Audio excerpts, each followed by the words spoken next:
long does it take to film one episode of this show? Well, it depends. It's very beautiful. A number of days. It varies from episode to episode. We don't shoot the show in sequence. I think our average was 18.6 days because we had 186 days of shooting on this season. There's also festivals for Kier that we have to stop and...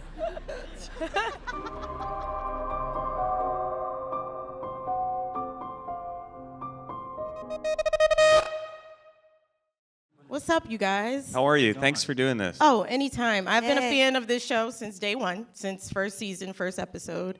And I used my then Twitter account to tell the world about it. I wanted everyone to watch this show, so I'm really, really excited.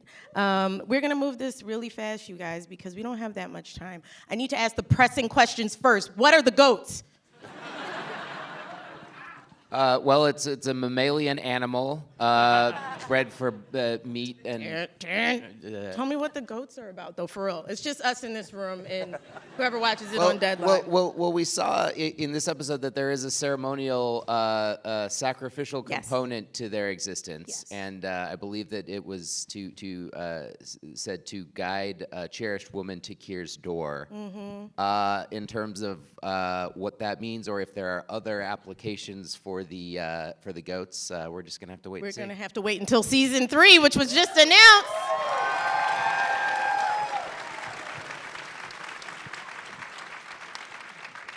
As it should be. Could you imagine if Apple didn't? Okay, focus on the paper. So we're gonna bust down these cast questions because I have some more, but I want to get to each of you guys. So Adam. Yeah. Adam, my friend, you did an incredible double mark scene. That was really, really cool. Thank you. You've played many, many fantastic characters in the past, Mark being really incredible. What was it like filming that scene? That was just a lot to even watch as a viewer, so what was it like to film it? Filming the mark-on-mark action. Yes. It was hard. I think that Dan and Bo Willimon and Mark Friedman really did a great job of writing it because it was a really complicated thing to write. Like, we knew at some point it would have to happen because the two were sort of on this collision course all season, so they had to communicate at some point. It's a tricky thing to write because there's all this stuff they need to talk about, all these sort of emotional components of it, but also there has to be sort of a novelty to it too. It's weird. It's weird for them to be talking to each other, and so I think there were, there were versions, so many versions where they're talking about, like, why does our hair smell? Like, what kind of shampoo is that? That's good. But then, we couldn't really do that because there wasn't time in it. So you didn't want it to be silly, and so there were all these different versions, and we worked through all of them when we were on the set, and they were writing right up until the last second. But I was just so lucky at how well written it was, and that Ben was there directing it, and Ben and Jeff editing it really did a huge service to the scene as well. It was challenging but super fun, I guess is what I'm trying to say. Oh man, I have so many more questions about that, specifically the editing. But I'm gonna keep going, I'll text you, Adam. The fantastic Patricia Arquette, I have a question for you.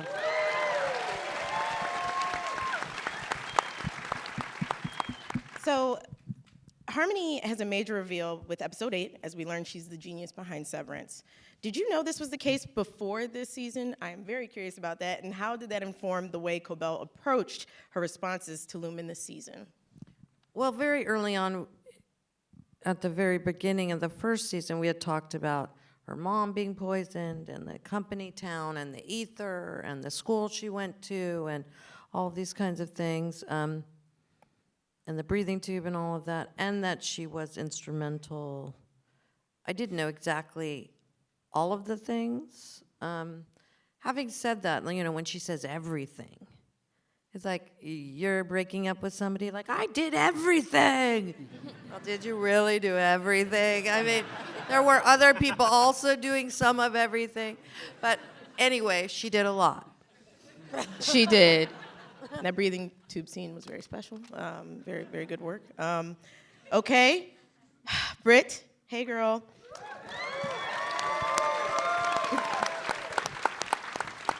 Britt, you have another dual character situation that had to have been challenging to play. How'd you navigate playing Helena and also playing Helly R? Did I do the order right? Yeah, you're playing Helena, playing Helly R. What the hell was that like?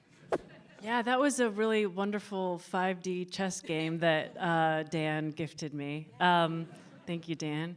Helena is doing the job of what we do as actors in the first 4 episodes. She's trying to slip into the perspective of someone else.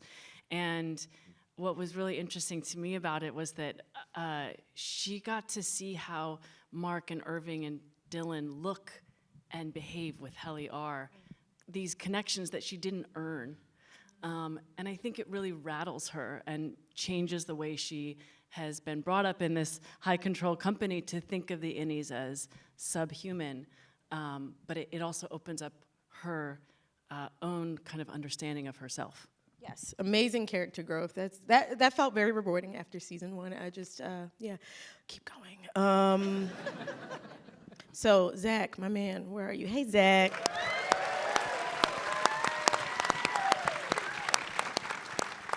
We learned a lot about Dylan's home life this season. Super exciting, very fun for the audience. Were there important aspects to nail when playing any Dylan versus the Audi Dylan? And how was it with, working with Merritt Weaver? Working with Merritt was amazing, and she really helped me kind of figure that out as we were doing it. As far as Innie versus Audi, the primary ways I thought about it is the Innie is sort of a version of the Audi who doesn't have any of the baggage that the Audi has accrued just from existing in the real world. And so he's able to be this extremely confident version of himself.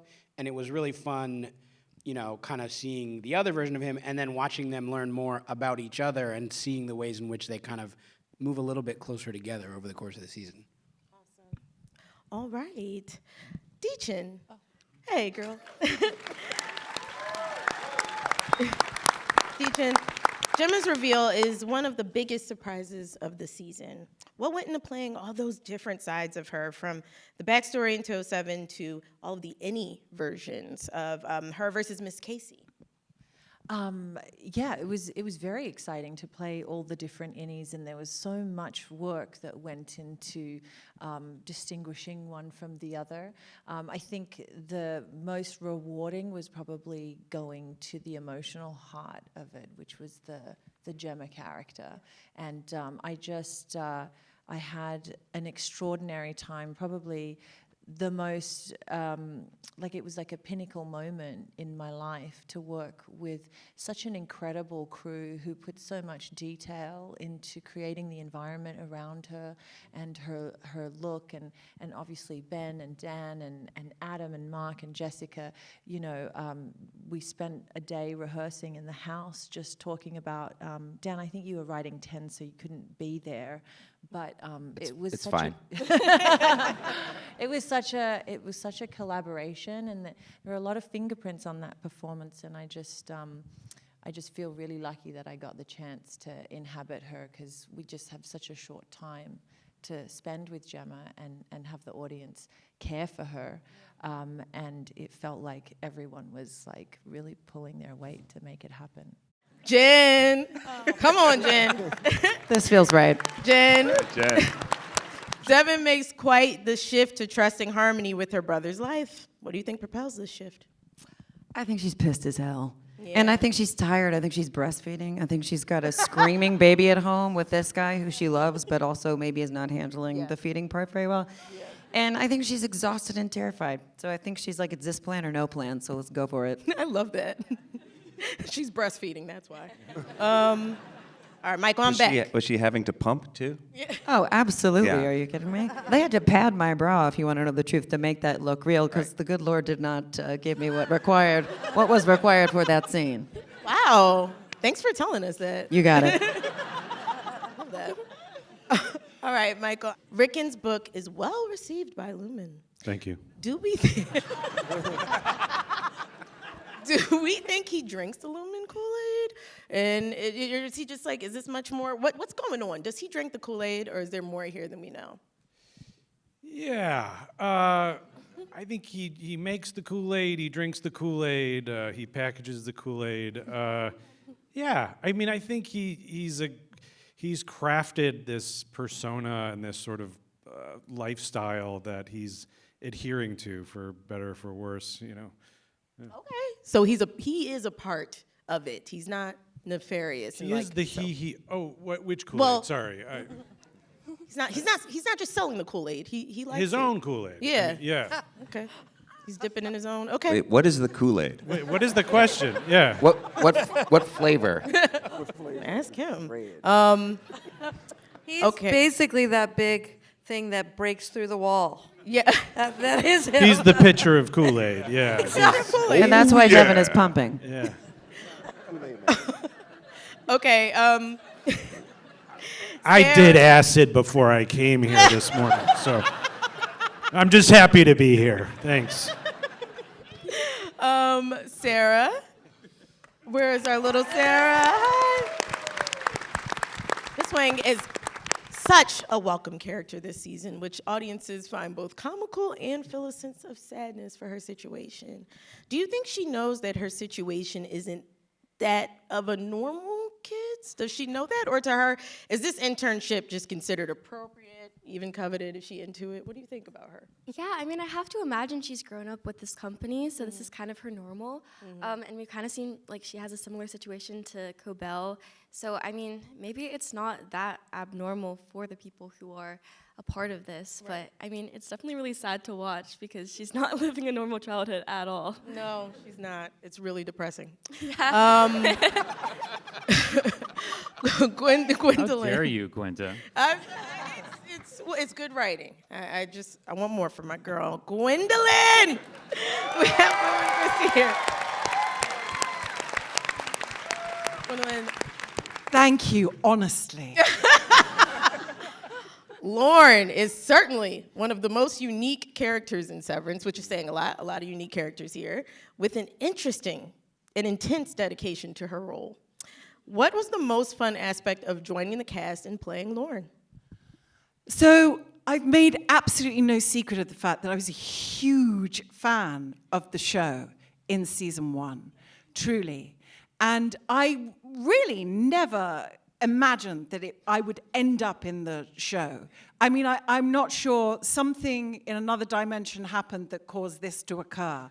But I love that actually this is a role unlike one I've ever played before, of the intense pressure cooker-like nature of being forced to operate in a corporate environment. And anyone that knows me knows that I'm really ill-suited to operating within any kind of parameters at all. And I love that I was, can I say this word? Kicking ass again? I didn't think I liked it anymore, but I do. We love to see you do it. It's very welcome. You can do it forever. I always like it. Okay, Oliver, how are we, sir? Thank you for not booing. Mr. Drummond is very protective of the family and Lumon. And Lumon. Do you think Mr. Drummond really believes in what is being done at Lumon, or is he just as in the dark as everyone else? I think Mr. Drummond is one of the very dangerous people that we have seen throughout history that enforce tyranny and all kinds of stuff that goes on and has gone on throughout history. So I don't think he spends much time thinking about the mission. He's just acting upon the orders he's given and doing that. Kind of the only thing that I find sad about him being gone is that he and Helena obviously liked each other and thought she could seek something from him, some kind of humanity. And I really, really enjoyed playing that part of the character. And then I also really enjoyed playing the horrible, horrible person that Mr. Drummond is. I have brain rot from so many different shows and movies, but I was like, he's not really dead, is he? But he's dead. That's sad. A wonderful job, wonderful character. Thank you very much. An honor to see you play it. So I just wanted to ask a few more questions. Dan, I had a question. We got, hey, Tramell! Tramell, no, come back, Tramell, I'm sorry! Tramell!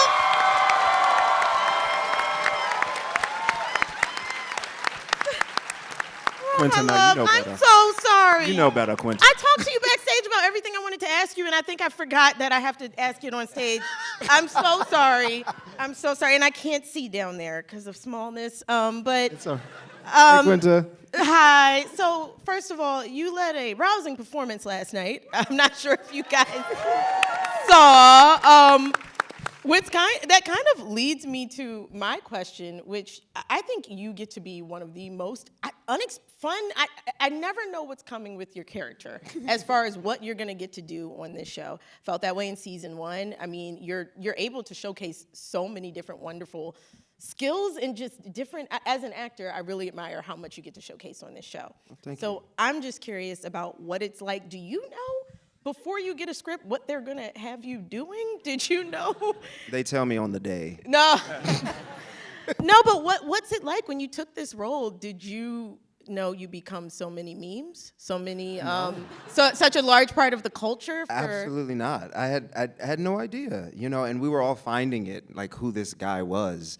And, if he drinks the Kool-Aid or serves the Kool-Aid or packages the Kool-Aid, we didn't know.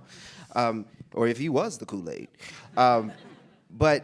So it was just so fun to really find and explore how Milchick has just evolved from season 1 to season 2.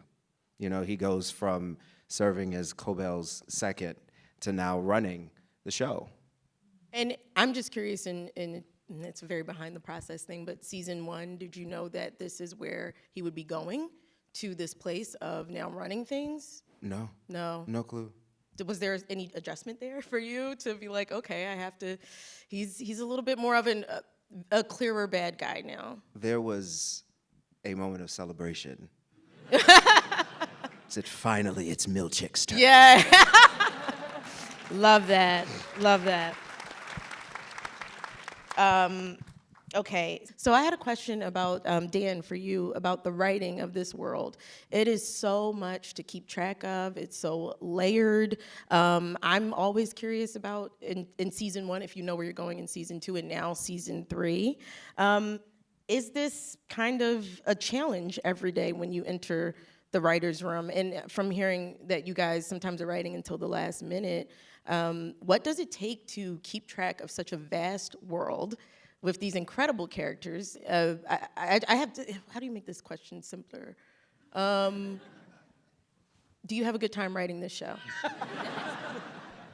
Yeah, I mean, I've had to forego certain things like hobbies and interpersonal relationships. I bet.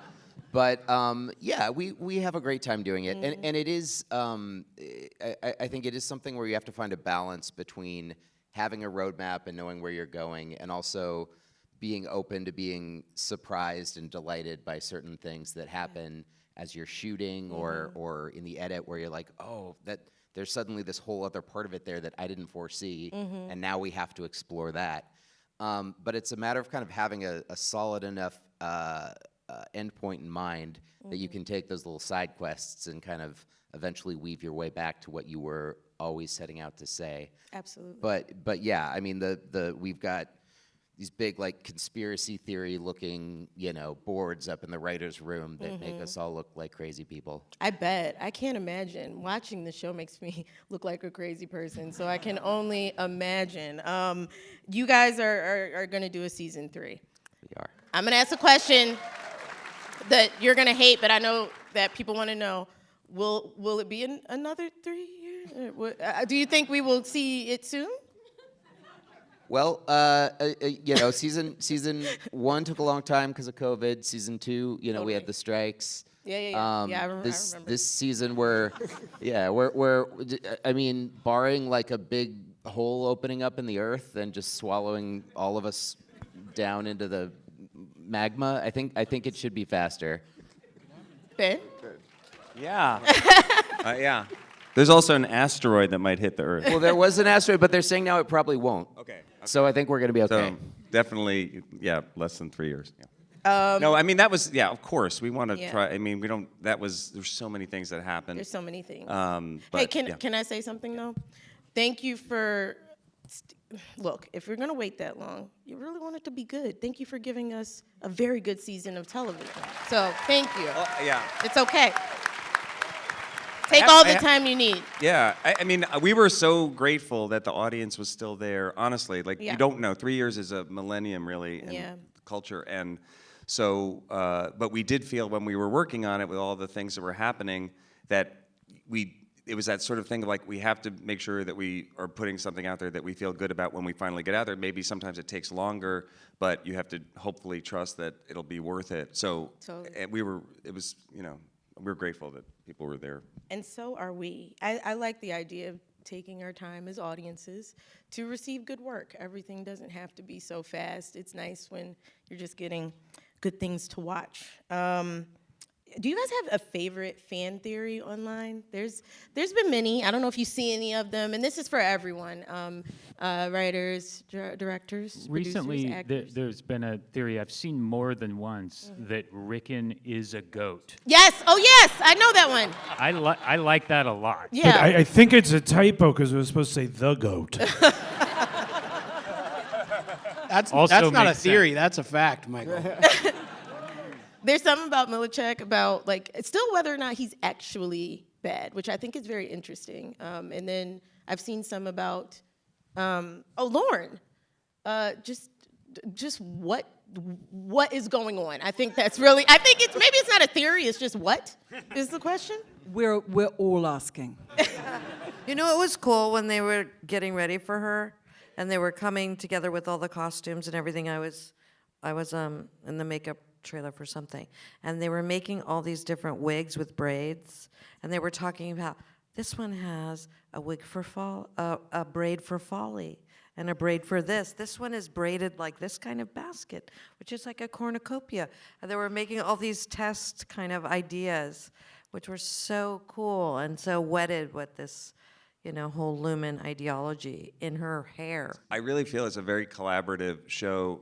And I don't know in other shows, I'm sure you have a crew and people you work with that you start to know each other, and then the actors start to know the characters better than us, really, because they're advocating always for their characters, and then our costume design and our props department and cinematography and production design and all of it. Everybody is bringing so much on their own, like that's what you're talking about with the wigs. It's like people are bringing so many of their own ideas, and that's really a big part of the process of making the show. When Dan talks about like how we kind of get there, we always know where we're going in the end, but we want to be open to that part of the process where, somebody will like Kat Miller, our prop master, will come up with, like in this episode, the card from Milchick, and there's like a little cutout waffle in there. That wasn't in any script or anything. That was just Kat Miller, our prop master, made that. So those kinds of things are, cool. Yeah. Yeah, we'll sometimes like walk onto a set, like the birthing having those fire irons. Yeah, We're yeah. both like, I want those. No, I want those. Wait a minute, is that I'm Yeah, and that was Jeremy Hindle designed. Yeah, Jeremy designed the fire irons and had the pregnant, Kier, and that kind of stuff is happening all the time. My last question is, guys, people are really excited for season 3. I think that now that people really, really love this show. Was there a point, since there was such a large break, that you realized that the excitement was major in season 2? Like, I just felt like it blew up, and I think I saw that it was the most streamed show on Apple? It's Is the that- most, yeah. That's really cool, guys. That's really cool. I hope you're celebrating that. Oh, it's great. It's Yeah. really great. Anything you're looking forward to or can tell us about season 3? I mean, Ben is right here. He will tackle me off this stage I understand and I respect if I that. say anything. So no. Okay, cool. Well, thank you guys so much. Congratulations. Thanks, everybody. Thank you. Thank you so much, guys. Quinta.